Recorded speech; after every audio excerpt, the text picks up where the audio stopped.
Bismillah, walhamdulillah, wassalatu wassalam ala rasulillah. On a déjà vu qu'Al-Fatiha, ouverture, première sourate, chapitre du Saint-Coran ou prologue, constitue de 16 versets, 29 mots et 139 lettres, est doté de plusieurs miracles numériques. Mais aujourd'hui, nous allons vous exposer une nouvelle découverte du miracle numérique qui choquera bien des mathématiciens car elle est stupéfiante. Et le frère qui m'a proposé de présenter ces nombres à sa maman au lit, inconsciente depuis 5 ans. Et il demande alors vos du'as et prières pour elle. اللهم يا سامع الأصوات ويا مجيب الدعوات ندعوك بوجهك الكريم وسلطانك القديم وعرشك العظيم أن تشفيها وتعافيها لترجع لأهلها سالمة معافاة يا رب العالمين. وصل اللهم على سيدنا محمد وعلى آله وصحبه ومن اتبع هديه إلى يوم الدين. آمين. Voici donc Al-Fatiha. Et nous allons changer chaque lettre par sa valeur numérique qu'elle a dans le tableau alphanumérique Abjad qui existe depuis les origines de la langue arabe. En effet, et comme toutes les langues issues des Phéniciens, comme le grec, le gothique, le coptique, le syrique, l'hébreu, l'aramien, et parce que les chiffres n'existaient pas encore, alors les lettres de l'alphabet arabe Abjad, Hawaz, Hatti, Kalamun, etc. étaient aussi utilisées pour représenter des nombres. Et ainsi, le premier groupe de 9 lettres de l'alphabet arabe Abjad représentait les nombres de 1 à 9. Le deuxième groupe de 9 lettres représentait les nombres de 10 à 90. Le troisième groupe de 9 lettres représentait les nombres de 100 à 900. Et la dernière et 28e lettre de l'alphabet arabe Abjad représentait le nombre 1000. Ce qui fait que l'alphabet arabe Abjad par ce tableau est un alphabet alphanumérique, dont l'utilisation pour le calcul des valeurs numériques d'un texte est appelée Jummal. Alors si on applique cette corrélation alphanumérique à Al-Fatiha, en remplaçant chaque lettre par sa valeur qui lui correspond, on aura donc ce grand nombre issu des lettres d'Al-Fatiha.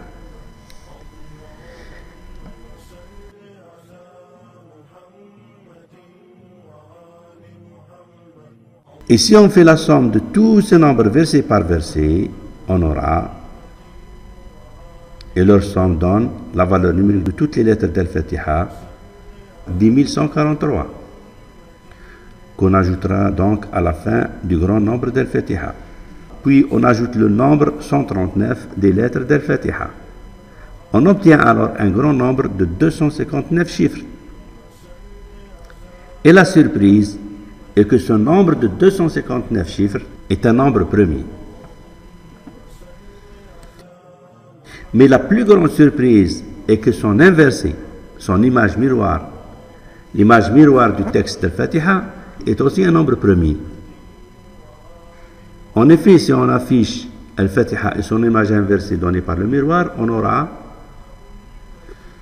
comme on le voit, puisque la langue arabe s'écrit de droite à gauche, alors que les nombres s'écrivent de gauche à droite, alors l'image virtuelle d'Al-Fatiha sur le miroir donnera des nombres dont la lecture de gauche à droite correspond justement aux lettres d'Al-Fatiha lues de droite à gauche.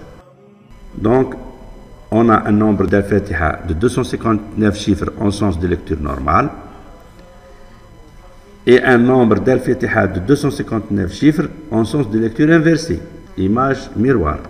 Et ce qui est extraordinaire est que ces deux méga-nombres, dont l'un est l'inverse par verset de l'autre, sont tous les deux premiers. Voici, entre autres, 3 tests du nombre en sens de lecture normal, dans 3 sites. Et il est bien premier.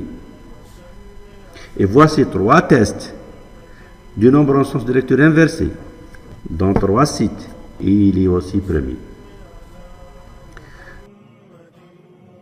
Cela ne peut être un hasard, car si on change juste une lettre, la primalité de l'un ou l'autre des deux nombres s'effondre.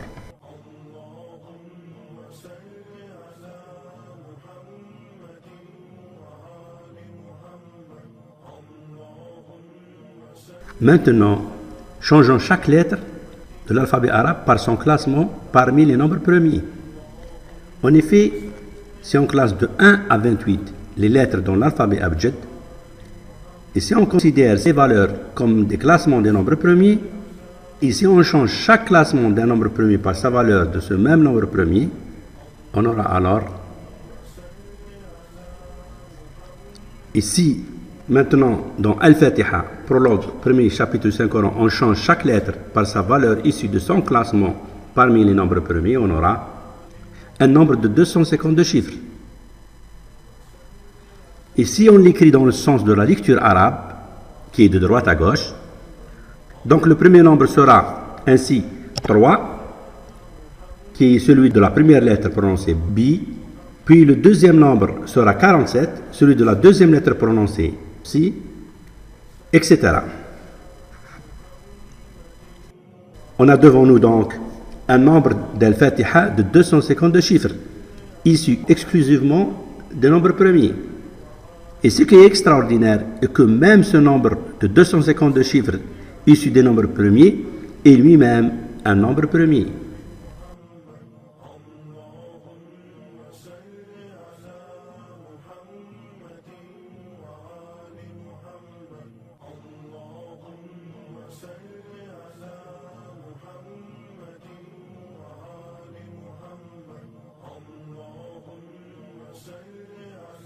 Pourquoi un nombre premier est si important?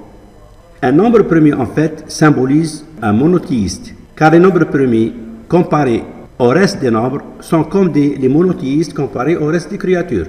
En effet, comme un nombre premier n'accepte d'être divisé que par un monothéiste n'accepte de se soumettre qu'à un, l'unique Dieu des mondes, Allah subhanahu wa ta'ala, créateur et maître de tout ce qui existe. Et comme un nombre premier, en s'autodivisant, son résultat est 1, le monothéiste aussi, s'il se sacrifie, il le fait juste pour l'unique Allah subhanahu, son créateur et maître. Contrairement au nombre non premier, donc composé, qui accepte d'être divisé par autre en plus du 1, et symbolisant donc les polythéistes.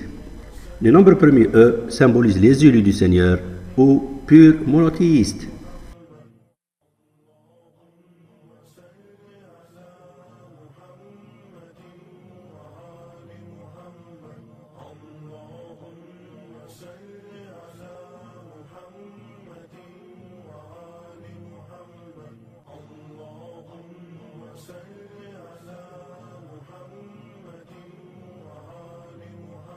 يا أيها الناس قد جاءكم برهان من ربكم وأنزلنا إليكم نورا مبينا. اللهم صل على محمد وآل محمد. اللهم صل على محمد